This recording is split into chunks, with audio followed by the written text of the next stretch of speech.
ലോകത്ത് എമ്പാടും സംഘർഷഭരിതമായ അന്തരീക്ഷത്തിലൂടെയാണ് കടന്നു പോകുന്നത്. നമുക്കറിയാം, ബ്രിട്ടനിൽ വലിയ കലാപം, അതായത് കുടിയേറ്റക്കാർക്കെതിരെയുള്ള കലാപം ഇപ്പോഴും ശമിക്കാതെ തുടരുന്നു. പലയിടത്തും ഏറ്റുമുട്ടലും വലിയ സംഘർഷത്തിലേക്കും അത് നീങ്ങുന്നു.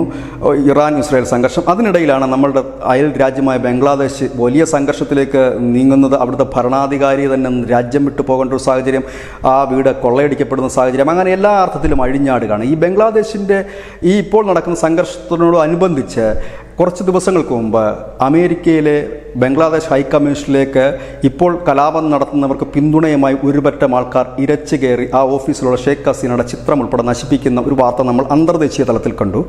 UAE-യിലടക്കം ബംഗ്ലാദേശിൽ പ്രകടനം നടത്തുന്നത് കണ്ടു. UAE ശക്തമായ ഒരു താക്കീത് നൽകി, ഇവിടെ ഇത്തരം പരിപാടികൾ പറ്റില്ല എന്ന്. അങ്ങനെ എല്ലായിടത്തും വലിയ രീതിയിലുള്ള പ്രകടനങ്ങളുമായി ബംഗ്ലാദേശികൾ അഴിഞ്ഞാടുമ്പോൾ ഏതാണ്ട് 1 കോടി ബംഗ്ലാദേശികൾ ഉള്ള ഈ രാജ്യത്ത്, അതായത് ജോലിക്കും മറ്റുമായി ഇവിടെ എത്തി, ചിലരൊക്കെ ആണെന്നുണ്ടെങ്കിൽ ബംഗാളികൾ എന്ന രീതിയിൽ വ്യാജ കാർഡുമൊക്കെ ആയിട്ട് വിലസുന്ന ഈ രാജ്യത്ത് 1 കോടിയിൽ പരം ആളുകളുണ്ട് എന്നാണ് കേന്ദ്ര സർക്കാരിൻ്റെ കണക്ക്.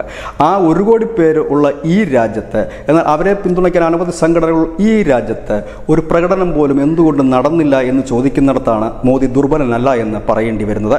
ഈ തെരഞ്ഞെടുപ്പ് കഴിഞ്ഞപ്പോൾ BJPക്ക് ഒറ്റയ്ക്ക് ഭരിക്കാനുള്ള ഭൂരിപക്ഷം കിട്ടാതെ വന്നപ്പോഴും, സഖ്യകക്ഷികളെ കൂട്ടി ഭരിക്കേണ്ടി വന്നപ്പോഴും നരേന്ദ്രമോദി ദുർബലനായിപ്പോയി എന്ന് പറയുന്നിടത്താണ് കൃത്യമായ സന്ദേശത്തിലൂടെ അദ്ദേഹം ഒതുങ്ങിയിട്ടില്ല എന്ന് തെളിയിച്ചുകൊണ്ട് മുൻപോട്ട് പോകുന്നു. അതിലൊരു ഉദാഹരണം മാത്രമായിരുന്നു വഖഫ് ബോർഡിൻ്റെ ബില്ല് അവതരിപ്പിച്ചതിലൂടെ ചെയ്തത്. ഏതായാലും ഇവിടെ എന്തുകൊണ്ട് അത്തരത്തിൽ ഒരു കലാപത്തിന് ഇല്ലെങ്കിൽ അത്തരത്തിലൊരു പ്രകടനത്തിന്, നമ്മൾ കണ്ടതാണ് ഹമാസിൻ്റെ നേതാവ് ഹനിയ കൊല്ലപ്പെട്ടതിൻ്റെ പിന്നാലെ കേരളത്തിൽ പോലും ജമാഅത്ത് ഇസ്ലാമിയുടെ നേതൃത്വത്തിൽ പലയിടത്തും പ്രകടനങ്ങൾ നടക്കുന്ന കാഴ്ചയെ നമ്മൾ കണ്ടു. ഒരുപക്ഷെ ബംഗ്ലാദേശിനെ കുറിച്ച് മാധ്യമങ്ങളിൽ, മലയാള മാധ്യമങ്ങളിലൊക്കെ വാനോളം പുകഴ്ത്തി എഴുതുന്നും ചർച്ചിക്കുന്നുമൊക്കെ ഉണ്ടെങ്കിൽ പോലും ബംഗ്ലാദേശിൻ്റെ ഇപ്പോഴത്തെ ഇതിൽ സന്തോഷം പ്രകടിപ്പിച്ചിട്ടുണ്ട്. അല്ലെങ്കിൽ ബംഗ്ലാദേശിൽ ഇപ്പോൾ ഈ പ്രക്ഷോഭം നടത്തുന്നവർക്ക് പിന്തുണ പ്രഖ്യാപിച്ചുകൊണ്ട് ആരും മുൻപോട്ട് വരുന്ന ഒരു കാഴ്ച നമുക്ക് കാണാൻ കഴിയുന്നില്ല. കഴിഞ്ഞ ദിവസമാണ് കോൺഗ്രസിൻ്റെ നേതാവ് സൽമാൻ ഖുർഷിദും ഒപ്പം സഞ്ജയ് വർമ്മയും ഒക്കെ ഇതേപോലെ സംഭവങ്ങൾ ഇന്ത്യയിൽ നടക്കും എന്ന് പറഞ്ഞു. പക്ഷേ എന്തുകൊണ്ട് ഇന്ത്യയിൽ നടക്കില്ല എന്ന് ചോദിച്ചാൽ അതിന് ഒറ്റ ഉത്തരമേ ഉള്ളൂ. ഇതിനു മുമ്പ് ഇന്ത്യയിൽ ഇതുപോലുള്ള സമരങ്ങൾക്കൊരു ടെസ്റ്റ് ഡോസ് നടന്നിരുന്നു. അതായത് വിദേശ ശക്തികളുടെയും ഒപ്പം തന്നെ സൊറോസിനെ പോലുള്ള ഫണ്ട് ഒഴുക്കുന്നവരുടെ സഹായത്താൽ നടന്ന ഒന്നായിരുന്നു പൗരത്വ ഭേദഗതി സമരം. രാജ്യത്തിൻ്റെ വിവിധ ഭാഗങ്ങൾ ട്രെയിൻ കത്തിച്ചു, വലിയ കലാപമായി മാറി. എന്തിനേറെ പറയുന്നു, രാഷ്ട്രപതി ഭവനിലെ റൈസിനെ കൊന്നുകൾ ലക്ഷ്യമാക്കി പോലും പ്രക്ഷോഭകർ കടന്നു കയറുന്ന ഒരു കാഴ്ചയെ നമ്മൾ കണ്ടു. അത് മാസങ്ങളോളം നീണ്ടു. ഷഹീൻ ബാഗിലടക്കം നമ്മളത് കണ്ടതാണ്. പിന്നീട് അത് കെട്ടടങ്ങി. രണ്ടാമത് നമ്മൾ കണ്ട സമരമായിരുന്നു കർഷക സമരം. അതും വലിയ രീതിയിൽ കത്തി ആളി. റിപ്പബ്ലിക് ദിനത്തിൽ ട്രാക്ടർ റാലികൾ നടത്തി ചെങ്കോട്ടയിൽ ഈ ഖാലിസ്ഥാൻ പതാക ഉയർത്താനുള്ള ശ്രമമുണ്ടായി. അതും നാം കണ്ടതാണ്. പിന്നീട് വന്ന ഒരു സമരമായിരുന്നു അഗ്നിവീർ. അഗ്നിവീർ സമരം തുടങ്ങിയതും ഒടുങ്ങിയതും പെട്ടെന്നായിരുന്നു എന്നുള്ളതാണ്. അഗ്നിവീറിന് ആ ഒരു പദ്ധതിക്കെതിരെ സമരമാദ്യം തുടങ്ങിയത് ബീഹാറിലായിരുന്നു. അതിൻ്റെ പിന്നിൽ ഈ റിക്രൂട്ട്മെൻറ്റ് ഏജൻസികളുണ്ട്, ട്രെയിനിങ് ഒക്കെ പട്ടാളത്തിൽ പോകുന്നവർക്ക് നൽകുന്ന ചില പ്രൈവറ്റ് ഏജൻസികൾ, അവരായിരുന്നു അതിൻ്റെ പിന്നിൽ നിന്ന്. പക്ഷേ അവരല്ലായിരുന്നു. അതായത് എപ്പോഴും ഈ രാജ്യത്ത് കലാപം ഉണ്ടാക്കാനുള്ള അണിയറ പ്രവർത്തനങ്ങളും വെടിമരുന്നും സജ്ജമാണ്. അത് എപ്പോൾ കത്തിക്കണമെന്നുള്ള കാര്യത്തിൽ മാത്രമാണ് സംശയം. പക്ഷേ കത്തിക്കുന്നതൊന്നും വേണ്ട പോലെ ഏൽക്കുന്നില്ല എന്നുള്ളതാണ്. ഷഹീൻ ബാഗിൽ നടന്നത് അടക്കമുള്ള സമരങ്ങൾ, അല്ലെങ്കിൽ പൗരത്വ ഭേദഗതി സമരത്തിൽ നരേന്ദ്രമോദി സർക്കാർ ധാരാളം സമയം അതിനുവേണ്ടി ചെലവഴിച്ചാണ് ആ ഒരു കലാപം, സംഘർഷം അടിച്ച് ഒതുക്കുന്നത് വിജയിച്ചത്. അത് അടിച്ചൊതുക്കുന്നതിൽ കേന്ദ്ര സർക്കാർ മാത്രമല്ലായിരുന്നു, ബഹുഭൂരിപക്ഷം വരുന്ന ജനം സർക്കാരിനൊപ്പമായിരുന്നു എന്നുള്ളത് കൊണ്ട് തന്നെയാണ് ആ സമരത്തിനെ കൂടുതൽ മുമ്പോട്ട് കൊണ്ടുപോകുന്നതിൽ നിന്നും പ്രതിപക്ഷ പാർട്ടികളെ പിൻവലിപ്പിക്കാൻ ഇടയാക്കിയത്.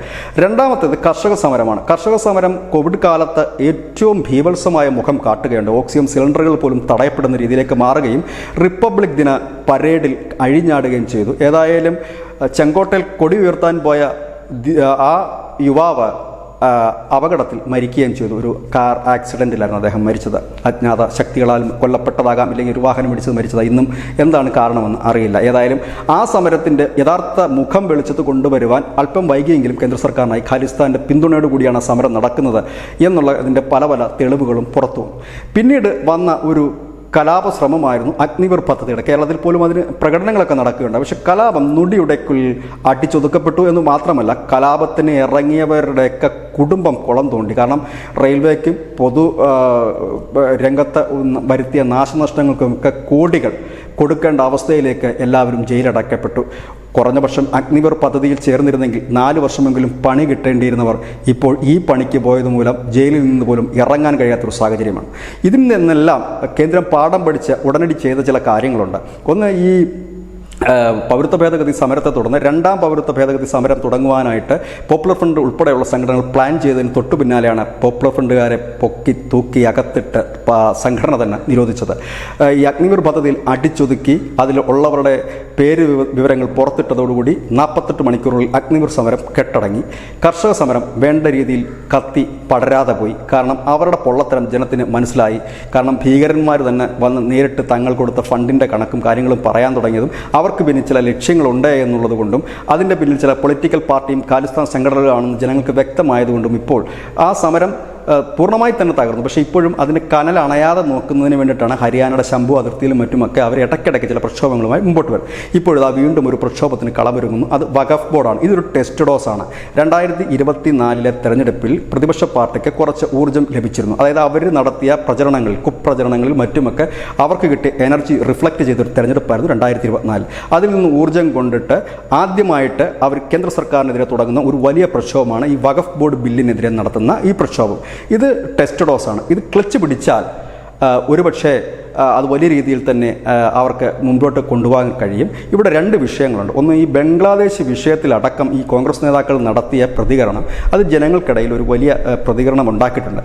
ഇത് സ്വാഭാവികമായി ഇതിൻ്റെ ഒരു ഗുണഭോക്താക്കളായി മാറുന്നില്ല, ഗുണഭോക്താവായി മാറുന്ന മോദി തന്നെയായിരിക്കും. കാരണം ഈ 100 കണക്കിന് ഹിന്ദു സംഘടനാ നേതാക്കളിൽ ഹിന്ദുക്കളെ കൊന്നൊടുക്കുകയും ക്ഷേത്രങ്ങൾ തകർക്കുകയും ഒക്കെ ചെയ്ത ബംഗ്ലാദേശിലെ കലാപം, ആ കലാപം ഇവിടെ ആവർത്തിക്കപ്പെടും എന്ന് പറയുമ്പോൾ സ്വാഭാവികമായും അരിയാഹാരം കഴിക്കുന്ന 80% വരുന്ന ബഹുഭൂരിപക്ഷം ജനം, അവർ RSSോ BJPയോ CPMോ എന്തുമായിക്കോട്ടെ, അവർ വെറുതെ ഇരിക്കും എന്ന് കരുതാൻ തരമില്ല. കാരണം അവർ സ്വാഭാവികമായും ഇതിനെ തള്ളിക്കളയുക തന്നെ ചെയ്യും, ഇത്തരം ആഹ്വാനങ്ങളെ ആയാലും ഇത്തരം രാഷ്ട്രീയ പാർട്ടികളെ ആയാലും.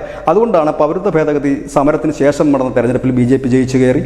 കർഷക സമരത്തിന് ശേഷം തൊട്ടടുത്ത സമയത്ത് UPയിൽ നടന്ന ഇലക്ഷൻ അവർ ജയിച്ചു കയറി. അഗ്നിവീർ പദ്ധതി പിന്നെ എങ്ങും എത്തിയില്ല. ഈ സമരങ്ങൾക്കൊക്കെ ശേഷം അവർ ജയിച്ചു കയറുന്നതിൻ്റെ പിന്നിലുള്ള കാരണം ഇതുതന്നെയാണ്. കാരണം ഇത്തരം ഈ ആഭാസങ്ങൾ അല്ലെങ്കിൽ ഈ രാജ്യത്തെ ശിഥിലമാക്കാനുള്ള ശ്രമങ്ങൾ വെച്ച് ഉറപ്പിക്കില്ല ഇന്ത്യൻ ജനം. പക്ഷേ ഇത്തവണ എന്തുകൊണ്ട് തോറ്റു എന്ന് ചോദിച്ചാൽ അത് ആ പാർട്ടിയുടെ തന്നെ കയ്യിലിരിപ്പ് കൊണ്ടാണ്. കാരണം അവരുടെ പല MPമാരും വേണ്ട രീതിയിൽ പ്രവർത്തിക്കാത്തതുകൊണ്ടും അവരുടെ പാർട്ടി മിഷണറി ആലസ്യത്തിൽ ആണ്ടുപോയതും പ്രതിപക്ഷത്തിൻ്റെ വലിയ നുണകളെ പൊളിച്ചെടുക്കാൻ അവർക്ക് കഴിയാതിരുന്നുകൊണ്ടും മാത്രമാണ്. അതായത് മോദി ദുർബലനാണ് എന്ന് നമ്മൾ പറയുന്നുണ്ടെങ്കിൽ പോലും കാറ്റടിച്ചിലും ഇലകളൊന്നും അനങ്ങാത്തതിന് കാരണം ഭയം തന്നെയാണ്. കാരണം അങ്ങനെ ഒരു ഇല അനങ്ങിയാൽ ഇപ്പോഴത്തെ കണ്ടീഷൻ പുള്ളി രണ്ടാമതൊന്ന് ആലോചിക്കില്ല എന്ന് പ്രക്ഷോഭത്തിന് ആഹ്വാനം ചെയ്യുന്നവർക്കും നന്നായി അറിയാം. ഇത് തന്നെയാണ് ന്യൂസിനെ വളരുന്ന പോയിന്റ്. നന്ദി, നമസ്കാരം.